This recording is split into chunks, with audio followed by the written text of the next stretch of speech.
श्रोताओं नमस्कार। क्षेत्रीय समाचार एकांश के विशेष कार्यक्रम के साथ मैं संजय सिंह और श्रोताओं आजादी का अमृत महोत्सव पर प्रस्तुत है विशेष कार्यक्रम।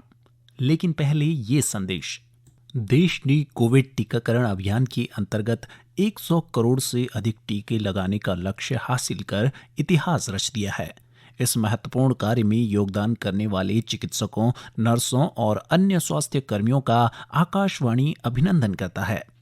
इसके साथ ही हम आपको सतर्क भी करना चाहते हैं कि कोविड अभी समाप्त नहीं हुआ है। आप सभी से हमारी अपील है कि यथाशीघ्र दोनों टीके लगवाएं और अन्य लोगों को भी टीके लगवाने के लिए प्रेरित करें।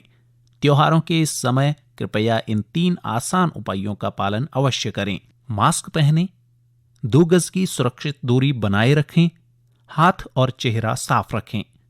कोविड से संबंधित किसी भी जानकारी और मार्गदर्शन के लिए राष्ट्रीय हेल्पलाइन नंबर 01123978046 और 1075 पर संपर्क करें। इसके अलावा प्रदेश हेल्पलाइन नंबर हैं 104 व 0135 2722 100 और 2724 राष्ट्रीय टीकाकरण अभियान के तहत अब तक 109 करोड़ से अधिक कोविड रोधी टीके लगाए जा चुके हैं।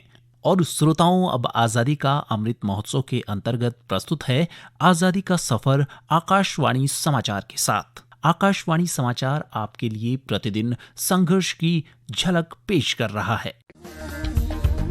आजादी का अमृत महोत्सव।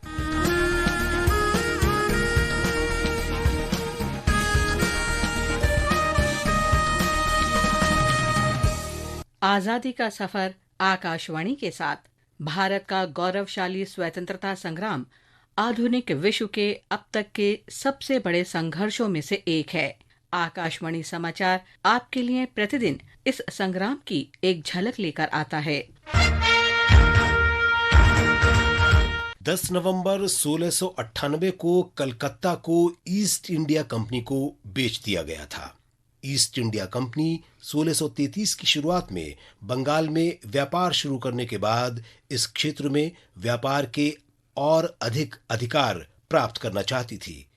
1682 में योशियाह चाइल्ड लंदन में इंग्लिश ईस्ट इंडिया कंपनी के गवर्नर थे।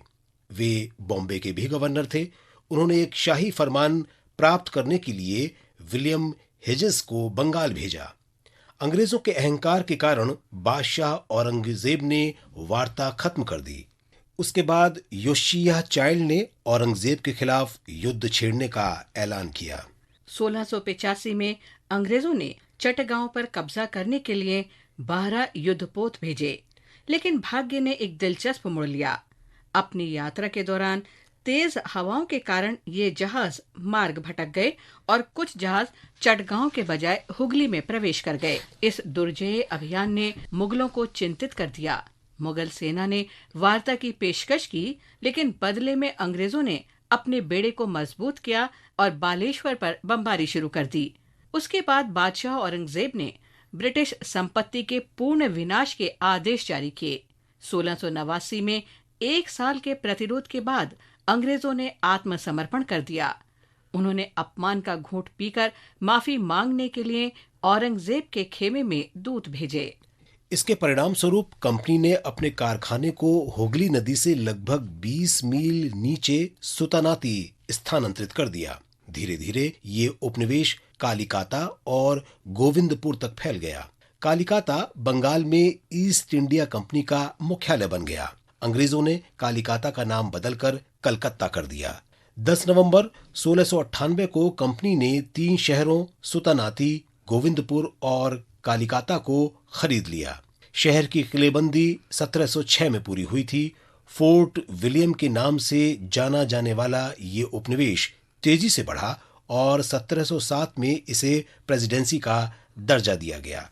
इसके बाद कोलकाता भारतीय राष्ट्रवाद के अग्रणी केंद्र के रूप में उभरा।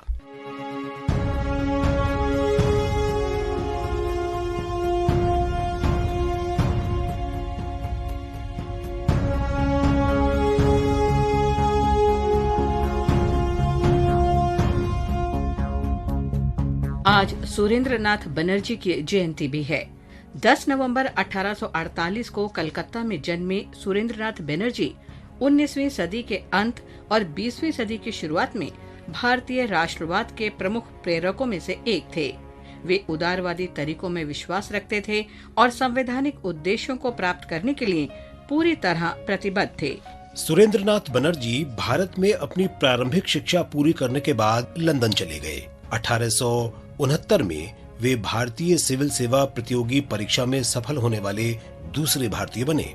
उन्हें उनकी गृह भूमि सिलहट में नियुक्त किया गया। हालांकि 1874 में उन्हें एक छोटी सी और अनजाने में हुई प्रक्रियात्मक त्रुटि के लिए बर्खास्त कर दिया गया था। बनर्जी ने महसूस किया कि उनके साथ भेदभाव किया गया क्योंकि वे भारतीय थे। 1875 में कलकत्ता लौटने पर उन्होंने भारतीयों को संगठित करने और उनके अधिकारों की रक्षा के लिए राजनीति में कदम रखा। इस दिशा में आगे बढ़ने के लिए उन्होंने 1876 में इंडियन एसोसिएशन की स्थापना की।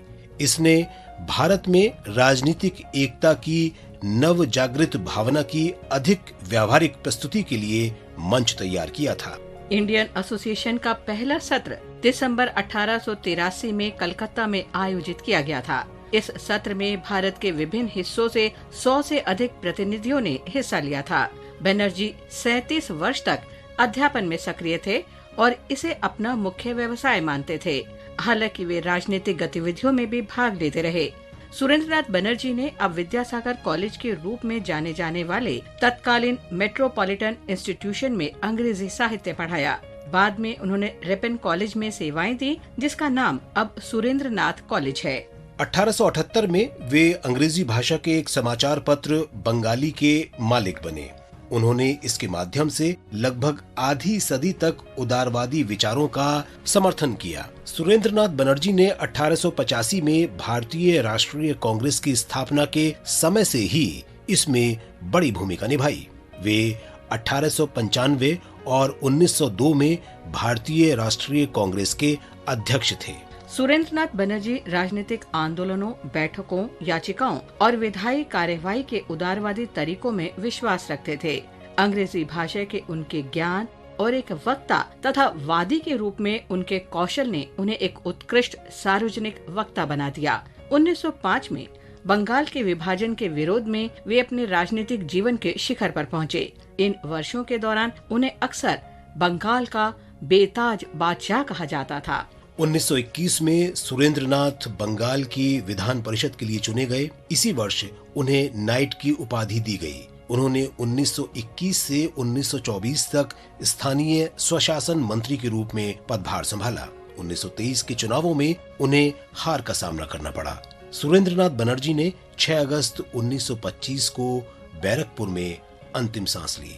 আজি সাগরে ভুবনে আকাশে পবনে নূতন কিরণ ছড়িয়ে দাও। इसके साथ ही आजादी का सफर आकाशवाणी समाचार के साथ श्रृंखला का ये अंक समाप्त हुआ।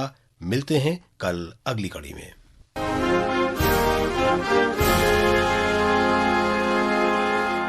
तो श्रोताओं, आज के इस कार्यक्रम में इतना ही।